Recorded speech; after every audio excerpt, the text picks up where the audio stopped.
বর্ষার সক্রিয়তায় দেশের বিভিন্ন অঞ্চলে আবারও ঝড় বৃষ্টির পূর্বাভাস দিয়েছে আবহাওয়া অধিদপ্তর।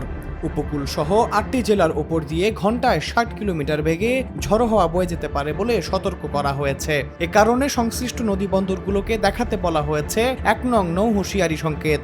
দেশের ৮টি জেলার উপর দিয়ে শনিবার থেকে ঘন্টায় ৪৫ থেকে ৬০ কিলোমিটার বেগে অস্থায়ীভাবে দমকা হাওয়া অথবা ঝড়ো হাওয়া বয়ে যেতে পারে। এর সঙ্গে রয়েছে বৃষ্টি ও বজ্রবৃষ্টির আশঙ্কাও। আবহাওয়া অধিদপ্তরের অভ্যন্তরীণ নদীবন্দরগুলোর জন্য দেওয়া সতর্কবার্তায় জানানো হয়েছে, খুলনা, বরিশাল, পটুয়াখালী, নোয়াখালী, কুমিল্লা, চট্টগ্রাম, কক্সবাজার ও সিলেট অঞ্চলে দক্ষিণের অথবা দক্ষিণ পূর্ব দিক থেকে এই ঝড়ো হাওয়া বয়ে যেতে পারে।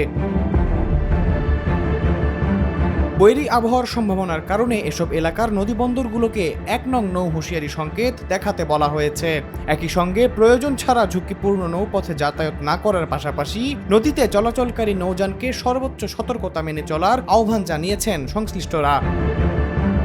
এদিকে পরিস্থিতির উপর সার্বক্ষণিক নজর রাখছে আবহাওয়া অধিদপ্তর। আবহাওয়ার সর্বশেষ পূর্বাভাস অনুসরণ করতে এবং স্থানীয় প্রশাসনের নির্দেশনা মেনে চলতে সাধারণ মানুষের প্রতি আহ্বান জানানো হয়েছে। এই পরিস্থিতিতে বিশেষ প্রয়োজন ছাড়া নদীপথে যাতায়াত এড়িয়ে চলা এবং আবহাওয়া অধিদপ্তরের পরবর্তী সতর্কবার্তার দিকে নজর রাখারও পরামর্শ দিয়েছেন সংশ্লিষ্টরা।